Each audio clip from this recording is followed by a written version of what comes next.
We're live. It's MMA Talk, episode 1. 3 months ago, I did an all-combat sports podcast called State of the Union, which covered MMA, boxing, and kickboxing. And I was like, you know what, I'm just going to do that once every year, a State of the Union address on all combat sports. But I want to do MMA-specific episodes. And you know, State of the Union being an annual thing that covers all combat sports, I decided today to start just a reoccurring series where we just talk MMA, specifically UFC. I mean, if you want to talk PFL or fucking One Championships, have fun with it, bro. We're talking about UFC. Maybe I'll throw in some PFL stuff here and there. I don't really watch One Championships, to be honest, but, you know, we stick with the cream of the crop. It's UFC. It's UFC over everybody else. But the last time we did the Combat Sports State of the Union was May 17th. So we're just going to go over what all has happened in MMA since then. Then we're going to look at where everything's currently standing with the pound for pound and rankings by weight class. And then we're going to look at fights coming up and matchups coming up. So last episode was on May 17th, you know, and that was the fight night card, Burns versus Morales, where Michael Morales just walked through Gilbert Burns. I mean, TKO in the first round, 3 minutes and 39 seconds, dominant victory. I think that was really the only main takeaway from that card. The fucking Rodolfo Bellato and Paul Craig fight was canceled because Rodolfo had fucking herpes on his lip. That was crazy. They rematched later on at the UFC Atlanta in June, which we'll get to. Next fight night was Martez Gamrot versus Ludovic Klein. And, you know, Gamrot by decision. We called that. That's always an easy call. Shout out to Dustin Jacoby. He got a first round KO. You know, he's on a nice winning streak. We talked about Dustin Jacoby. I met him down in Biloxi, Mississippi back in March. Cool ass guy. Got a picture with him, talked with him for a little bit because he was a former Glory kickboxer, you know. Big Glory kickboxing fan. And he's riding a good win streak right now. So shout out to Dustin Jacoby, friend of the podcast. And that was about all the cool stuff on that card. UFC 316, June 7th. That was the one that we knew how that one was going to play out. That was a grappling heavy card where we knew the favorites were going to win. Like Kayla Harrison, ragdoll Julia Pena, knew that was going to happen. Merab Dvalishvili, ragdoll Sean O'Malley, both submission victories. Merab won in the third round. Kayla Harrison won in the second round. No big surprises there. That we knew that was going to happen. You knew it was going to happen. It was a grappling heavy main and co-main that were just set up to be dominant victories. I didn't expect Sugar Sean. Merab's just a fucking animal, but we'll get back to him. Same with Kayla. I mean, they're both monsters in their weight classes. Joe Pyfer just squeezed out a pretty easy decision against Kelvin Gastelum. People were kind of angry that he didn't finish him, but I mean, he did what he had to do. I see what that is. Mario Batista fucking dominated Patchy Mix, and I mean, Patchy Mix was one of the veterans coming over from Bellator. We thought Patchy was him. We thought Patchy was going to come in and be a contender at 135. Bro was just walking into punches. Like, what the fuck? It's crazy. I mean, this wasn't the first time this summer that they threw in a Bellator former champ, like, against one of the top contenders in the UFC. They did that with Pitbull. They threw him in against fucking Rodriguez. What's his fucking first name? Yair Rodriguez. And Yair just fucking, I mean, Batista and Rodriguez both just fucking gave them not a very nice welcoming into the UFC. I think the UFC likes to do it though. When they get like really high level talent from Bellator, they're like, let's throw them in there with the top. Let's see if they can really hang, you know.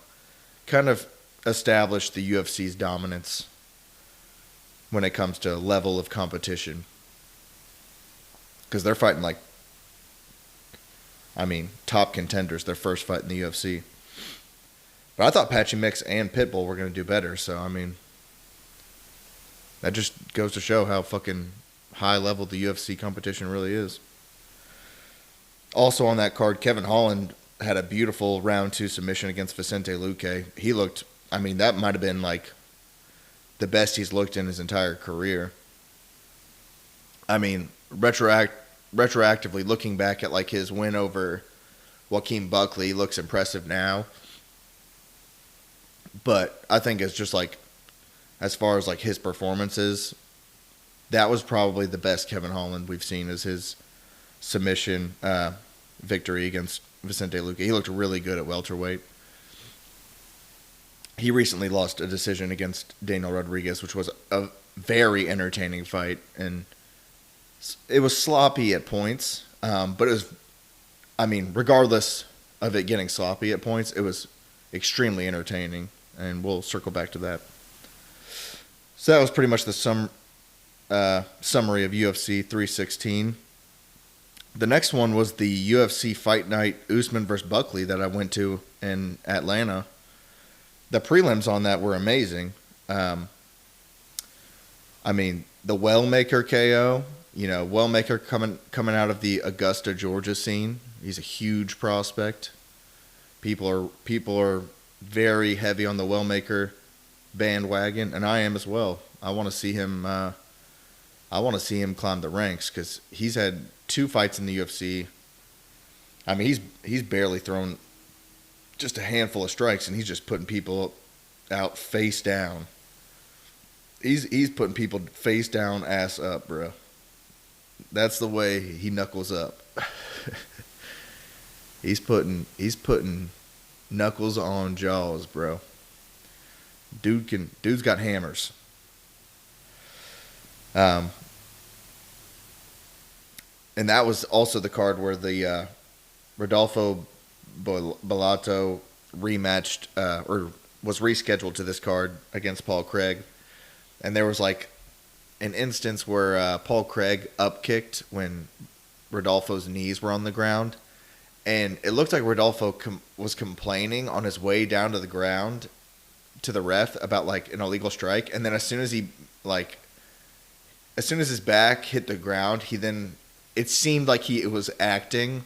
I'm not gonna make any judgment calls, but it seemed like he was acting like he was really, really hurt and didn't know where the fuck he was. But it's kind of weird that he complained about the upkick, and then all of a sudden was like, "Where am I?" Like he was knocked out or something. It's like, dude, you were just complaining about it. That it seems very suspicious that there was a delayed effect on that. Cody Garbrandt lost the decision to Barcelos. Petrovsky lost the decision to Shabazi. There's a lot of decisions in the main card. The main card was kind of boring, to be honest. Rose Namajunas won a decision against Miranda Maverick. We bet on that. We called that. And the biggest bet of the night, we called Kamaru Usman to beat Joaquin Buckley by decision. And Usman does what Usman does.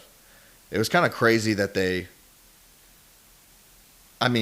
Buckley was losing to Stephen Wonderboy Thompson before he got that knockout on him.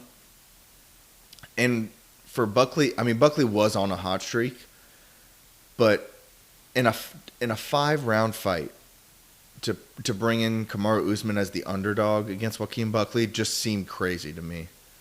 So throughout the night, as I was winning small bets, I kept on turning the money over and just putting it on Kamaru Usman. But that card was awesome. It was cool to see that in person. Jose Ochoa on the prelim card knocked out Cody Durden. And Cody Durden is like a Atlanta native, and he was like trying to get the crowd hyped at the start of round 2, and literally like 8 seconds after he was trying to hype up the crowd, he was like unconscious and the fight was over. It was a great card. It was the prelims. I mean, fucking made it worth the ticket price. The next fight card was the Jamal Hill versus Khalil Roundtree, which was, I picked Khalil Roundtree. This card overall was kind of a bummer. I enjoyed the Rafael Fiziev versus Ignacio Bahamendez. Fiziev got a decision, 3-round decision. That was an entertaining fight. Sadikov versus Mota was the best fight. Nazim Sadikov had the KO TKO round 2, but that was a banger. That was the fight of the night. There was a lot of good fights this summer. That was one of the best ones. But yeah, the Khalil played it safe. I mean, it was a dominant victory, and he, towards the end, it might have seemed like he played it safe, but I mean, that's how when you're fighting the best fighters in the world, a victory like Khalil had over Jamal Hill, a former champion. That's about as good as it gets. That's a good day at the office just to have a dominant one-sided victory. Next card was UFC 317, June 28th. Ilia Topuria versus Charles Oliveira. Ilia's just a fucking monster, man. After the last, I said after the State of the Union podcast episode 3 months ago, I put up a poll on Spotify of who we thought was going to be the pound-for-pound number 1 at year-end.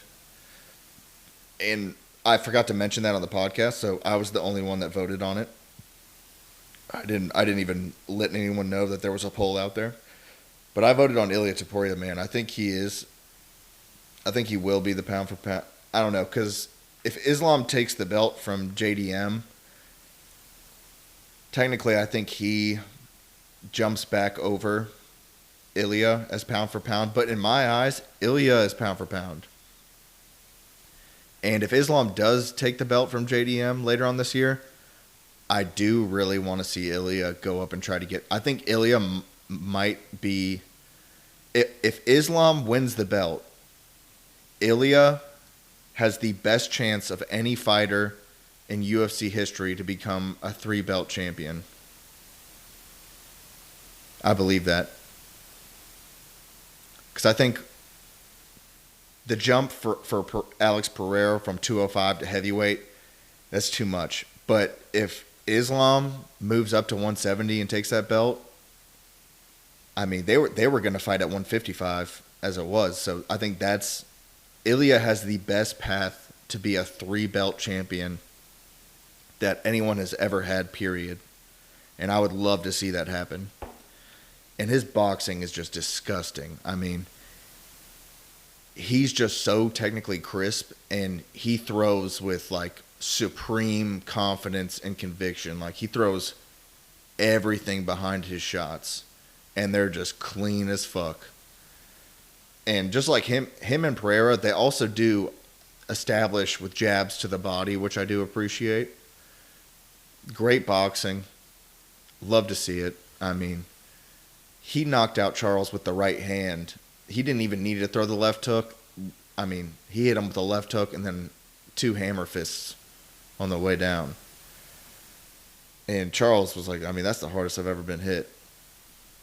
Ilia's a fucking tank, dude. I would love to see him versus Islam.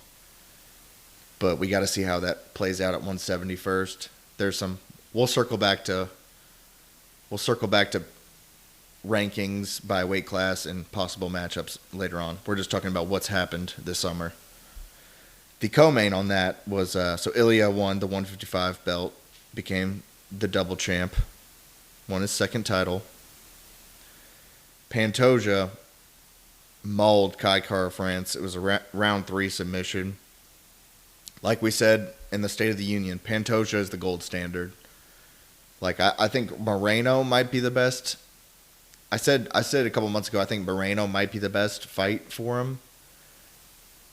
But since then, Joshua Van came up and had a banging fight against Brandon Royval. And Joshua Van can box. That motherfucker's got hands. He's stormed through the rankings. Like, it's crazy. I think he's like 23 years old, and he's the person that's going to fight next for the belt. I think Pantoja wins. I do want to see that fight, though, because I thought 125 was getting kind of stale. People were like, maybe Pantoja needs to go up and fight Merab. I don't know.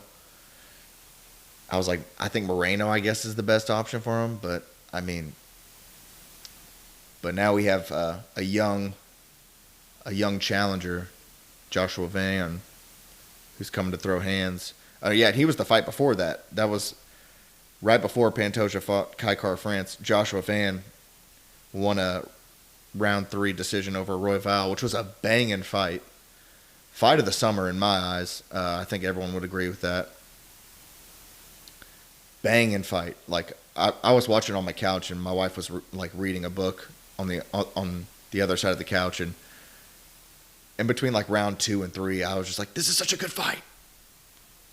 I was fucking stoked. I remember saying that. I was like, this is an amazing fight. It was a fucking banger. I thought Royval was going to win that, and it was a close fight. It came down to like a split decision, I think.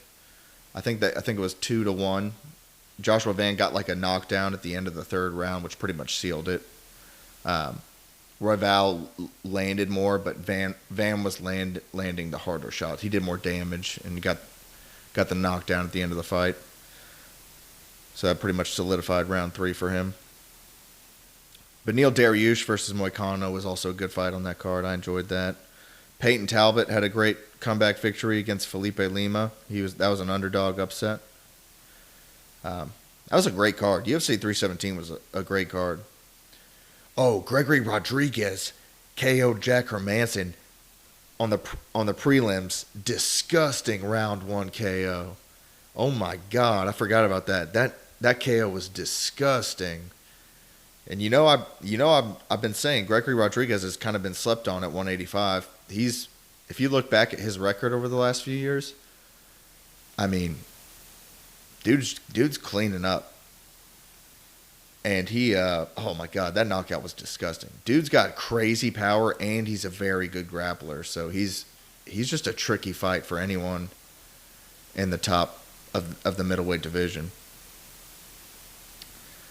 But Terrence McKinney got a round 1 submission like in 55 seconds. There was 55 seconds left. I don't know. Over Borshev. That was a good win for him as well. UFC 317, great card. That was card of the summer, for sure. The next card was I think I talked about this on the pod. It was the UFC Fight Night, Lewis versus Teixeira in Nashville. Main things from that: the Morgan Charriere, I don't know how to say his last name, versus Nate Landwehr. Nate the Train, whatever the fuck his name is. I can't say his last name, but his nickname's Nate the Train. That was a good fight. Pretty entertaining fight. Morgan came out in round 3 just swinging to get the finish. But that was an entertaining one. Vitor Petrino looked really good at heavyweight. Got a round 1 submission against Austin Lane. And Austin Lane isn't no slouch. Austin Lane's got some pretty respectable wins. Steve Garcia just dominated Calvin Kattar. Calvin Kattar's just been on a rough slide. I'm not sure I don't know. He's had a rough go last couple years.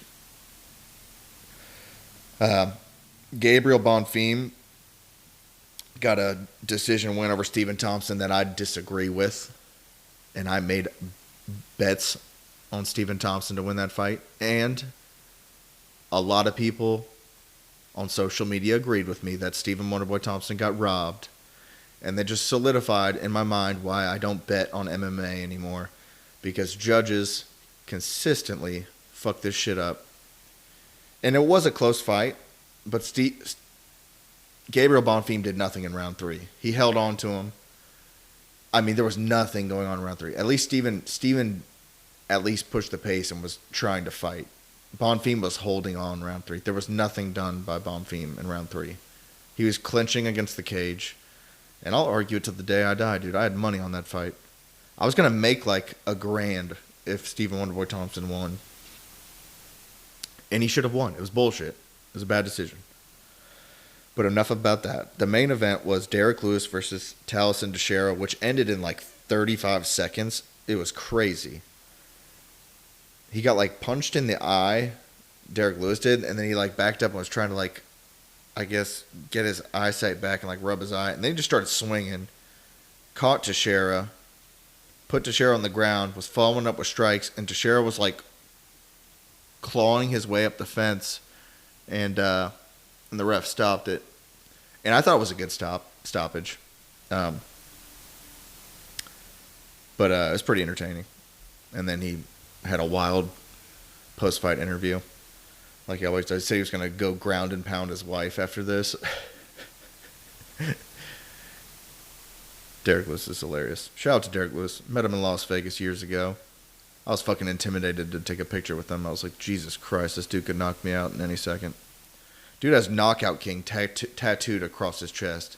And he had that tattooed before he got the record for knockouts in the UFC. Like that, you're a bad motherfucker if you get that just confidently. It's like, yeah, I'm the Knockout King. And then he ends up like holding the record for most knockouts in the UFC. Or maybe it's the heavyweight division. No, I think it's the UFC. I think it's overall. Then jumping to July 19th, UFC 318 in New Orleans. Dustin Poirier's final fight against Max Holloway. It was a good fight. Max dominated. I wouldn't say dominated, but I think Dustin won round 2. He almost finished it at the end of round 2. But I think Max won every other. I think it was 4-1. But you know that's how Dustin made a good choice. You know he had last going away fight, big, huge card, headlining in New Orleans and Louisiana, where he all started it, man, and just a war for the BMF title, and I think that was a good experience too, because I feel like he won't have that itch to come back. I think he made some comments about saying like, man, if they offered him a title fight, he'd come back. But I think after that fight with Max and Max winning 4-1. You just kind of know, like, all right, that era of my life is over. You know, it's time to move on. Max looks good at 155 now, man. He looks fucking good. You know, and there's some interesting matchups at 155. Paulo Costa had a decision win over Roman Kopylov.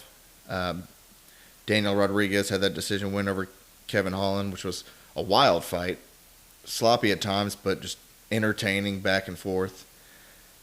I kind of thought that deserved fight of the night, but is what it is. And Patricio Pitbull had a good comeback fight against Dan Ige. He won a decision. Shout out to Michael Johnson, decision win over Daniel Zellhuber. I mean, a lot of people had Zellhuber winning that. I think he was the biggest underdog on the card, actually, if I remember correctly. And Michael Johnson came out and did his fucking thing, dude. Michael Johnson, I mean, he knocked out Dustin Poirier. I mean, he gave like some legit tough, like legends, really hard fights. Michael Johnson was always one of those guys where it was like, he could either be like one of the best or just have a terrible performance. It's kind of weird. He was kind of hard to pinpoint what you were going to get out of him.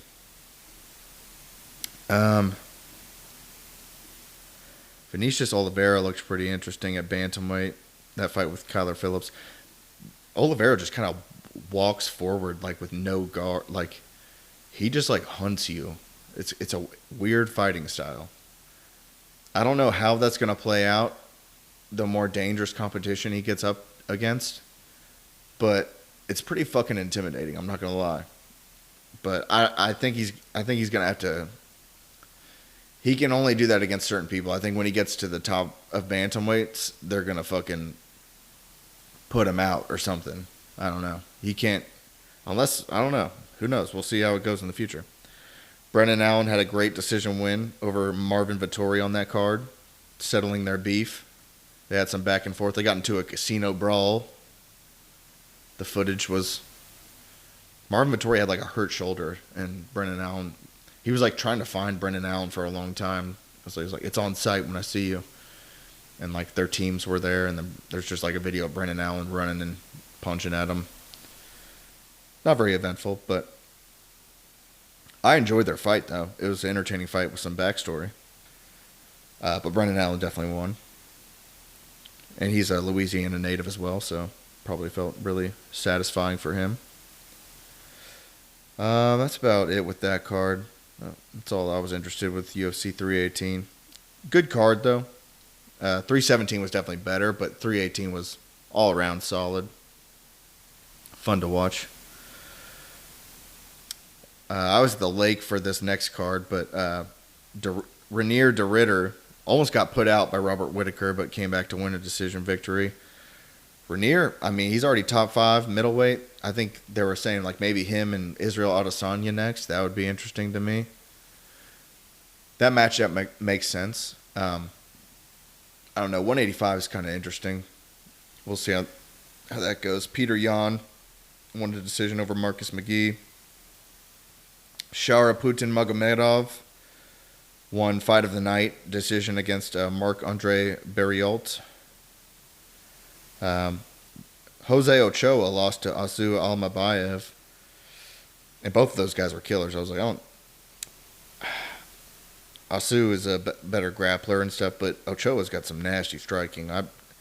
I did really enjoy watching him fight in Atlanta when I saw him. So that pretty much sums up that card. Not a lot to go over on that one. This most recent one, Tatsuro Taira beat a short notice fill-in Park Young-sung, submission round 2. And Tatsuro said his skills are higher than the champion's, Pantoja. Some people, I think that's probably the next fight. People will probably want to see Tatsuro fight for the title after Joshua Van, maybe. Or maybe Tatsuro fights like a Moreno for the next shot. I don't know. Kind of interesting to see how 125 will play out after Van versus Pantoja. There was 2 really badass fights which I missed that I'm after this podcast I'm literally going to go watch both of them. It's Esteban Ribovics, who's always in bangers. Always in bangers. If Esteban Ribovics is fighting, watch it, dog. And if you haven't watched him fight, just YouTube something. His fight at the Sphere was fucking amazing against Zell Huber. I mean, he's been in just bangers. His knockout against Terrence McKinney. Esteban Ribovics is a dog, bro. I think he's Argentinian. Great striking. Just a really entertaining fighter to watch. But he won a decision over Elvis Brenner. And people were like, that's fight of the night. That was sick. And then the fight after that was Chris Duncan, who's also in a lot of fucking bangers. His Dana White Contender Series knockout, dog. He was almost put out by uppercuts and then came back with just a nasty right hand to earn a contract. Chris Duncan's a dog. I think he's like Scottish, if I'm not mistaken, or something. But he fought Rebecca, and that was, people were like, holy shit, okay, that was fight of the night. That was a crazy fight. So I want to go watch both of those fights after this podcast, because they were banging. Neil Magny was an underdog. He won by TKO in round 2. Shout out to him. That was when I was looking at the odds, I was like, it seems like every favorite's going to win this fight except for maybe Neil Magny. He might be the one that's capable of an upset. But yeah, shout out to Neil Magny. He's won like 23 fights in the UFC. I think he's tied for like I think it's like a 5-way tie for second most wins or something like that. I don't know. I can't remember what the stat is. But I'm excited to go watch Esteban Ribovics versus Elvis Brenner and Chris Duncan versus Matias Rebecki, because both of those fights were banging, I was told. Fights coming up. Dolidze versus Hernandez. Interesting fight. Respectable striking. I think Dolidze has the advantage in boxing, perhaps, with power, I would say. Both great grapplers. I think I'm going to side with Dolidze. I really like this matchup, though, because I would consider, in my mind, their fighting styles are pretty similar to me. Like, their striking skills and their abilities on the ground, I feel like are like their threats are very similar. I think Dolidze has more power striking, and he might be the better grappler. But Hernandez is a fucking nasty grappler. I think he submitted Rodolfo Vieira or whatever that guy's name is. Let me see. What the fuck is that guy's name? Did he submit? Or no, he got a decision win over recently over Brendan Allen. But who is that guy?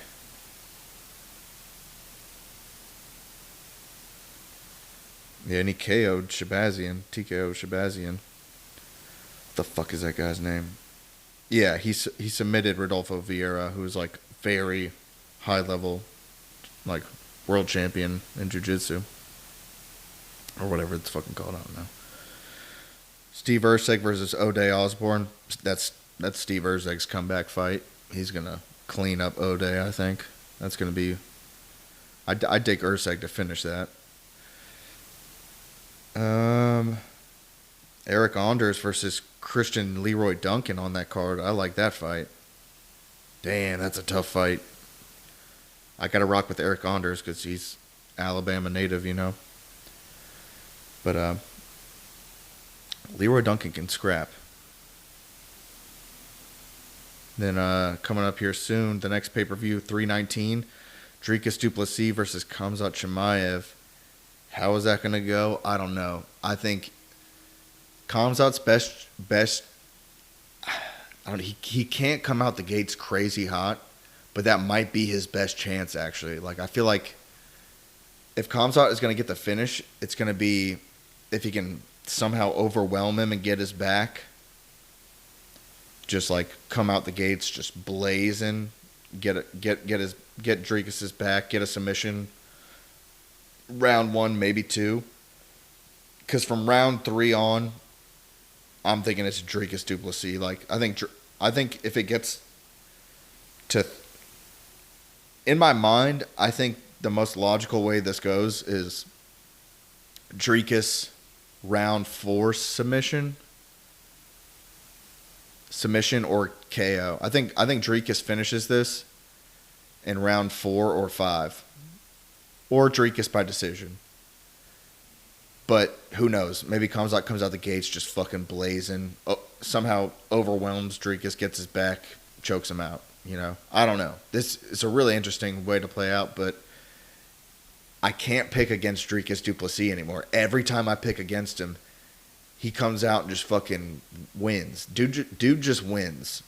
And like he fights, his striking is unorthodox. He does like these weird little sprints with like just unorthodox shots, but it works. People are like, I'm picking Dricus by whatever works. Like it's kind of like an online thing of people on social media say like Dricus by not sure how this worked. Somehow dude just puts things together and it looks weird, but he just fucking wins. He hits hard. It's unorthodox. And he's a tank. I don't know. Aaron Pico's first fight against Lerone Murphy is the co-main. Like I said, they love throwing Bellator guys in against fucking killers. And if I've learned anything from this summer, I mean, I got to pick Murphy. But I think Pico's a nasty puncher that has great wrestling, but he's been caught before. And maybe the level of competition in the UFC is too much for him. I don't know. This is what the UFC does. They throw Bellator killers in against the top of the top competition. Like, they throw them in, they feed them to the wolves. Like, you think you're a badass in Bellator? Come over here. We'll throw you in with the wolves. See how much you can fucking fight. Also on that card is Carlos Prates versus Geoff Neal. Banger. Jared Cannonier versus Michael Venom Page. Dude, 319 is a banger. Kaya Sakura versus Tim Elliott. I'd like to see Kai win that one. Damn. Yeah, 319's a banger. Interesting fights. Next fight card is Zhang Mingyang versus Johnny Walker. Mingyang is a fucking beast, dude. He finished Anthony Smith with those nasty elbows in Anthony Smith's retirement fight. Just a fucking giant ass light heavyweight Chinese dude that has nasty elbows. So he's a nightmare. Aljamain Sterling versus Brian Ortega on that card. That's interesting. This is UFC Fight Night 257. I think this one is in China, if I'm not mistaken. I could be wrong. I could be very wrong. That's like the main cool fights on that. The next fight night is Imavov versus Cal Barallo. I suck at saying his name. But Barallo is, one of the fighting nerds. He's the one that has the... shout out to the fighting nerds. They're fucking awesome. That's an interesting matchup. I think if I had to pick... I'd need more time to think about that one. I think I would go with... Who did Barallo lost recently to? Who was it?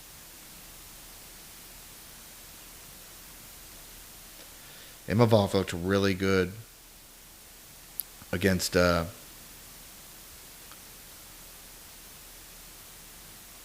Imavov looked really good against Israel Adesanya. Oh no, Barallo beat Jared Cannonier. I don't know. I might have to go with Barallo. I don't know. It's fucking. I'm gonna go with Imavov. That's hard to pick, man.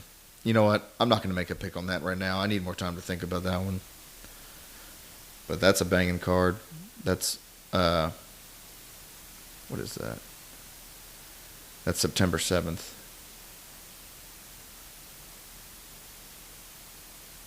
Then we got Lopez versus John Silva, another fighting nerd.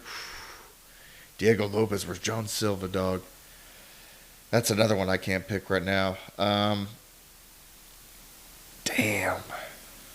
Yeah. I'm going to need more time to think about that one.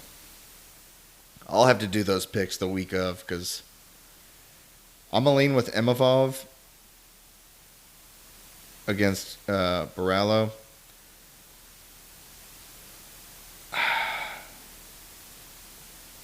And I think I'm going to go with Diego Lopez over John Silva. They each have, Imavov and Lopez have the height advantage, but I don't know. John Silva's got fucking... Of the two, it's harder for me to pick against John Silva just because dude's got nuclear missiles in his hands. We'll have to see how that goes. The next fight night is Carlos Ulberg versus Dominic Reyes. I think Ulberg takes that one. But who knows? Dominic Reyes looked good in his last fight. Could be a comeback. Could be a resurgence. But I think Ulberg takes that one. And then this is the last one. We'll do October 4th. This UFC 320. Ankalaev versus Alex Pereira rematch. Banging ass rematch. They say Alex was injured and or sick. They said he had rotavirus or something and had a hurt hand going into their last fight. So let's see, maybe maybe Alex comes back fresh and it's just the old Alex we're used to. I really hope that happens. But man, it just seemed like Ankalaev just had him off his game. Like it just seemed like he couldn't get settled in. There was time. He was just thrown off. Ankalaev was just like he just had him on his back foot the whole time. It was like he I was waiting for Alex to like get in the groove, and it just seemed like he couldn't get in the groove. And maybe that was because he was sick and injured, you know. I kind of respect that he fought and didn't back out if he did have those injuries and that sickness. Also on that card is Khalil Roundtree versus Yuri Prohaska. I'm going to go with Roundtree on this one because I feel like Yuri will let you hit him, and Khalil can hit very fucking hard. So I don't know. We'll see. But I would take Khalil to beat Yuri, just because I think Khalil will be able to find Yuri, and he might be able to put him out if he finds him. But the co-main on that card is Merab versus Corey Sandhagen. I love Corey Sandhagen. Would love to see him win. But I think Merab takes this one, you know. I think Merab's just a fucking animal at 135. I think the only guy that might have a shot against him is Umar Nurmagomedov if his hand doesn't break in the fight. Like last time they fought, or the first time they fought, Umar apparently broke his hand in like the first round or something. But I don't know, dude. Like, maybe there's no one at 135 that can keep up with Merab. He's a fucking animal. So that was a recap of the summer and looking at fights going forward up to October. I'm just going to sprint through the pound for pound rankings and then just look at, I'll do by weight class first, you know. Flyweight, Pantoja, cream of the crop, gold standard, like we said last time. Josh Van's top contender. That's the next fight up. In there at 2 is Brandon Moreno, and who I always thought was going to be like maybe the best matchup.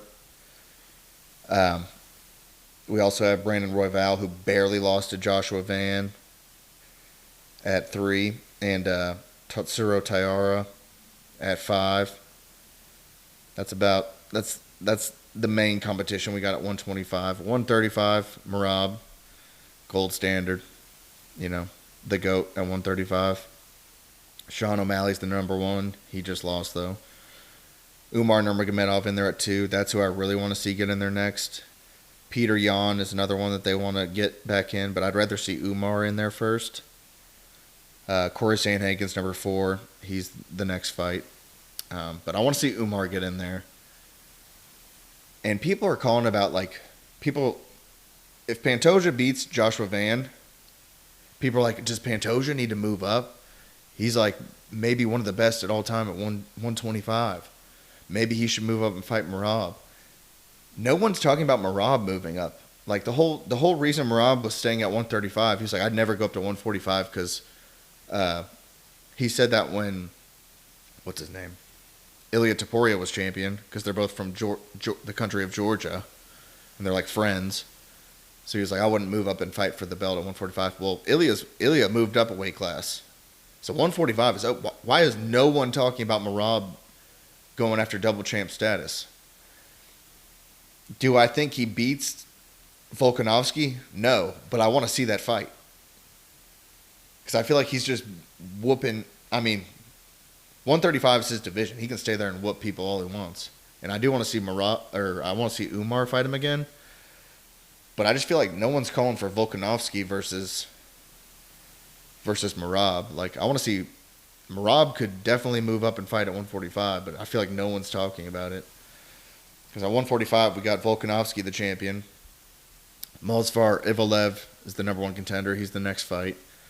Diego Lopez at number 2. He's got a hard fight with Jean Silva coming up, but Lopez had an amazing fight for the vacant belt against Volkanovski. They could easily run that back. Yair Rodriguez, absolute monster, should be fighting for the belt soon. So you got like 1, 2, and 3. In my eyes, just each of them deserves title shots. Movsar first, for sure. And then Yair would probably be next, I think. because Diego Lopez already got that shot for the vacant title, and he's got to fight John Silva too. Also, shout out to Youssef Zalal, who's ranked number 9 in the featherweight rankings, because he was cut by the UFC at one point, and I thought it was crazy when they cut him, because I was like, his skill level is pretty fucking good. Like, I think he lost a couple close fights. Then he got signed back and just went on a winning spree. I think he won like 3 or 4 fights. Now he's in the top 10. So shout out to him for making a good comeback. I thought it was crazy when they cut him. So I was like, dude, Zalal is a great fighter. He deserves to be in the UFC. All right, lightweight, Ilia Topuria, gold standard. They still have Islam as the number 1 contender. He's not fighting there anymore. The real number 1 contenders, Arman Tsarukyan, who's the next fight there. He's going to fight for the belt next. Max Holloway is up next. And then it says Charles Oliveira, but really Justin Gaethje should be above Charles Oliveira. Charles is 4, Gaethje is 5. Dan Hooker in there. Gamrot's in there. And then you got Patty Pimblett sitting at 9, way in the back. I don't know. I'm not seeing a lot at 155. Like, Tsarukyan definitely deserves the belt. Definitely deserves the next shot. And Justin Gaethje really probably deserves the next one after that. I don't know. Max Holloway beat Gaethje, though. That's what's kind of weird. Is like the MMA math in this doesn't really make sense. But Max just got knocked out by Ilia Topuria. So it's like, do you really want to see Gaethje fight Ilia? Maybe Gaethje matches up better, though. I don't know. The MMA math there is weird when it comes to Max Holloway or Justin Gaethje fighting Topuria for the belt. It's kind of weird. But I want to see Topuria go up and fight Islam if Islam beats JDM for the welterweight belt. Because welterweight rankings, JDM, Jack Della Maddalena, he's the champ. And then you got Bilal Muhammad, number 1 contender. Sean Brady in it too. Shavkat Rakhmonov. Woo! Shavkat Rakhmonov is that dude. To me, he's the boogeyman of that division. He's the Khamzat Chimaev of 170. Shavkat Rakhmonov. Which is unfortunate because I feel like he deserves to be fighting for the belt or champion. But there's too much entertaining stuff going on with Islam fighting for the belt. And then if Islam wins, I feel like there's going to be a lot of pressure for Ilia to fight Islam. But really, we're holding up 170. Like, Shavkat Rakhmonov deserves to fight for the 170 belt more than, I don't know. It's hard to make those kind of decisions. But it's hard to pick against Ilia Topuria fighting Islam for the belt at 170 if that somehow comes to fruition. Or maybe JDM wins and then we can just continue business like normal and then put Shavkat in there next, you know. Maybe that's how it goes. What if Islam loses? Does he go back down to 155? I just don't see Islam losing. But I don't know, JDM's got hands and he boxes well, he attacks the body too. And Bilal, I don't know. Islam is better than Bilal. So, I think Islam gets it done. But they're not sleeping on JDM. Like Khabib and Islam, they know what they're getting into. They're preparing for a very tough fight. So we'll see how that goes. But I think Islam wins, and then maybe we see Ilia Topuria in there next. Middleweight, Dricus du Plessis, gold standard. Dude just wins. He does some weird stuff sometimes, but what he does is effective. And dude is the champion, and he's beat some fucking tough motherfuckers. And he's fighting the boogeyman of that division, Khamzat Chimaev. You know, like I said earlier, I think Khamzat's best shot is, I don't know, it could be his downfall too. I don't know. If he comes out too hot and can't get it done, it's if he empties the tank and then Dricus has a crazy gas tank, he'll just fucking dominate round 3, 4, and 5 and just beat the shit out of Khamzat. Maybe finish it early or win by decision. But I feel like that's... If it goes the whole fight, I don't see Dricus losing. So I feel like Khamzat's best path to victory is to try to get him out of there in round 1 or 2, like he's done so many times. It's just come out the gates fucking like an animal. But that could fucking bite him in the ass, like it did against Gilbert Burns and Kamaru Usman. Which, I mean, he won both of those fights, but I think they were very close. Like, there was Kamaru was a short notice fill-in, and he looked way better in the final round than Chimaev looked. And Gilbert was fucking going after Chimaev. So maybe if he comes out, I don't know. I think his best shot is to try to overwhelm him, try to get the back, get the submission somehow in round 1 or 2. But if he comes out the gates too hot and he can't get it done, he's opening himself up to get his ass whooped in the later rounds by Dricus. So I still think Dricus is going to win late stoppage or decision. But who knows? Maybe Khamzat just comes out the gate just like a fucking animal and just chokes him out in the first couple minutes. Who knows? He's overwhelmed a lot of people. He fucking overwhelmed Robert Whittaker like that. So we'll see. Light heavyweight, Magomed Ankalaev rematching Alex Pereira. Then we got Yuri's fighting Khalil Roundtree. That's 2 versus 4. And Olberg is fighting Dominic Reyes. That's 3 versus 8. That's pretty much how that division is sitting. In heavyweights, we got Tom Aspinall's fighting Cyril Gane later on this year. That's a banger. That's a banger. I wanted to see that fight just as much as I wanted to see... I wanted to see John Jones versus Tom Aspinall more. But as long as Tom Aspinall and Cyril Gane are standing, that's the most entertaining fight in combat sports, I think. Unfortunately, I think Tom Aspinall is going to get Cyril down and submit him pretty easily. Kind of like John did to Cyril Gane. And kind of like Tom did to like Alexander Volkov. But, you know, maybe Tom wants to strike a little bit. I hope, because I want to see them fight. I want to see him trade. Because Tom Aspinall versus Cyril Gane striking, that's entertaining shit. And then there's people sitting like Volkov, Pavlovich, who have all blades. 2, 3, and 4 have all lost to Tom Aspinall. There's Jalton Almeida, who's like a grappler, which I don't think too many people are begging for him to get in there. And then we'll go quickly over the women's divisions. Women's strawweight, Zhang Weili is just the cream of the crop, you know. I guess her next fight would be Jandiroba, which I think she gets the win on that. Can't remember who her last fight was. Oh yeah, she dominated Tatiana Suarez. And Suarez is number 2, which I thought Suarez was going to be her best challenge. And, I mean, Zhang is just, that's the gold standard at women's strawweight.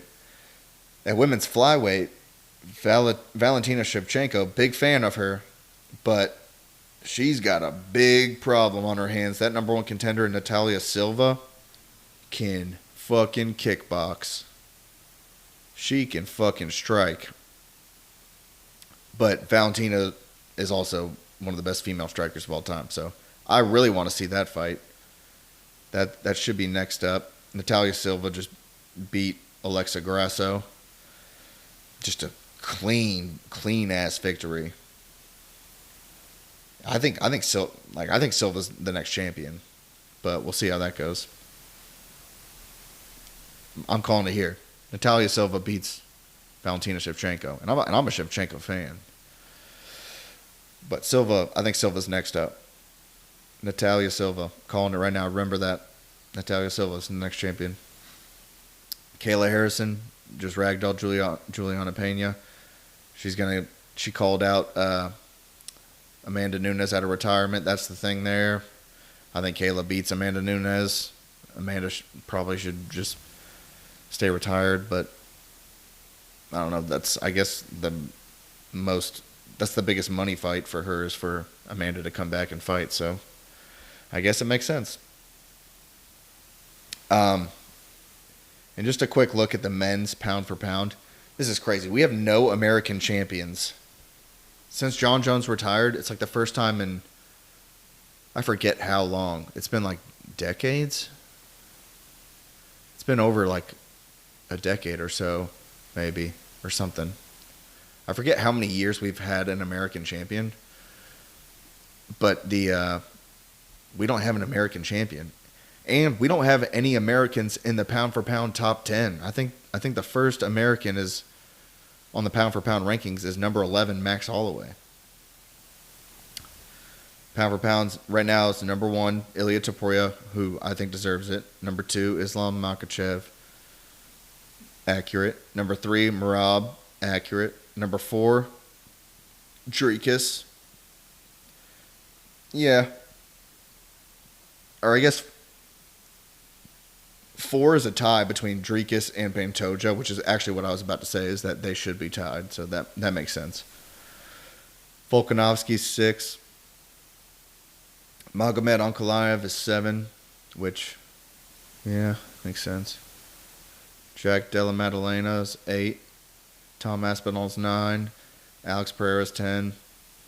Max Holloway 11. Bilal Muhammad 12. Arman Saryukin 13. Khamzat Chimaev 14. And Charles Oliveira 15. So that's how we currently stand. You know, we've got some interesting fights coming up. Interesting fights at 185. Interesting fights at 170. Interesting fight at 205. And at heavyweight. A lot of interesting fights.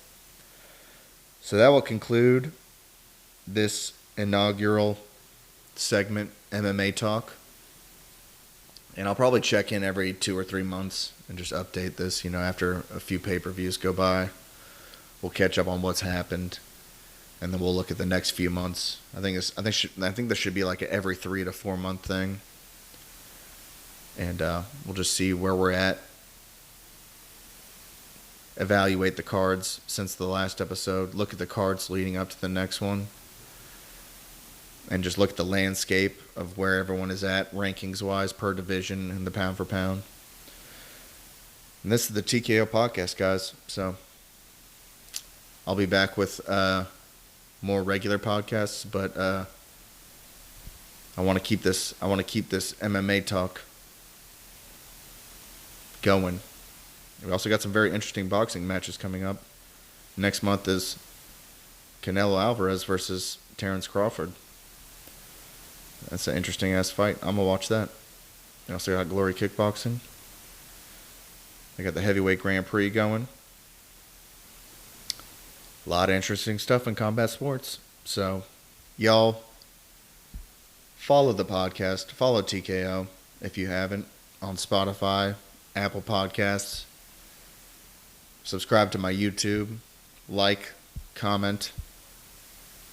TKO is available on Spotify, Apple Podcasts, YouTube, Amazon Music, iHeartRadio. Wherever the fuck you get your podcast at, you can find me, bruh. It ain't hard to find. Appreciate y'all listening. This has been MMA Talk 1, and I'll see you next week for a regular episode of the TKO podcast.